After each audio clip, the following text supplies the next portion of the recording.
Hi everyone, how are you all? So today we will talk about water manifestation and lot of details about it. So do you know about Masaru Emoto? If not, please Google it. So Masaru Emoto was a researcher who did lot of research on water. So if you go to Google, you will find few images like this. So what experiment he did was he actually said few words to water, like thank you. He said some good words and some negative words. At times he just kept water in a bottle and he pasted a paper to it with a particular word like beautiful, thank you, and he also used curse words. And when he saw those water crystals, he realized when we are saying positive things to water, right, it's changing its structure. It's basically changing into beautiful shapes. And if we are saying negative thing to water, there is no structure. It's just basically disproportionate structure. So he realized that saying things to water is actually changing its internal crystal structure. That means words hold lot of power, and that is the basis of water manifestation. And I am not sure if you have heard about rice experiment. So in rice experiment, you can find a lot of videos on YouTube. But in rice experiment, some people took 2 jars of rice, and to 1 jar of rice they said positive words like you are beautiful, you are so good for a month. And to another jar of rice they said a lot of curse words for a month, and they realized that the jar where they said good words was actually the rice was in very good quality, but the jar to which they said curse words, bad words, those rice got worse.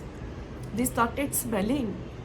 And so this is the second experiment you can watch on YouTube.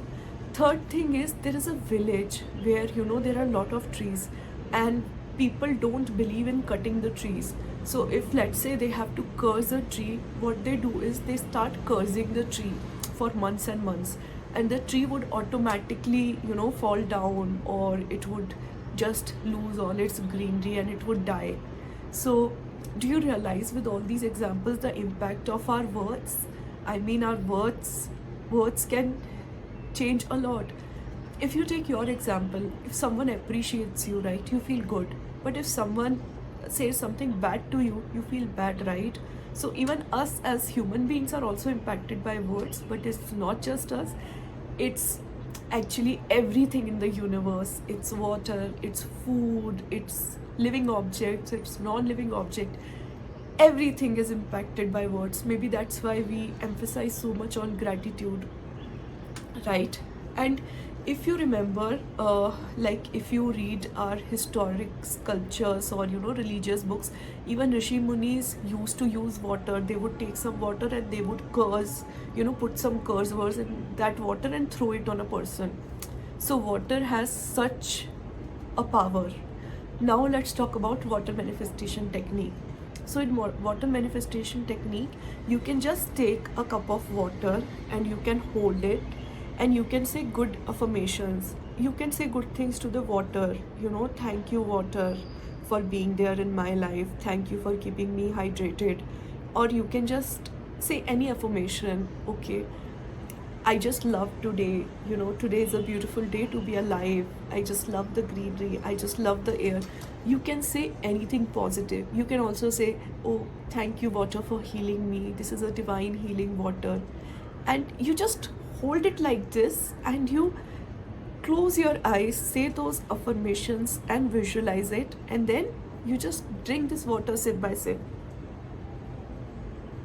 So that is a simple water manifestation technique. Now you can also utilize it in your daily life. Whenever you are drinking water, you just do this for a minute. And yeah, and same thing you can do for food or anything. Even if you're eating something, you can just close your eyes and you can visualize something, say these affirmations. The point with water is that 70% of our body is water, and this water will actually go inside of us and merge with us. So if we are charging this water, it's basically gonna have an impact on us. So that's why you will hear or read about water manifestation, but it's just a simple technique of charging your water. And if you want, you can also keep it in sunlight. But yeah, some people, what they do it, I also read this. So like, if you believe in a religion, right, and if you chant mantras like Hanuman Chalisa and all, so some people would keep water in their temple and they would chant lot of prayers for certain days and then drink it. So that is also giving energy to the water, right, because it has been there where you were chanting all the mantra with that feeling, that faith, so that water also becomes very powerful. So I hope you learned something new in this video, and let me know if you have any questions related to water manifestation. And you can do it whenever you are drinking water, or you can do it just for fun also. But yes, water is very powerful.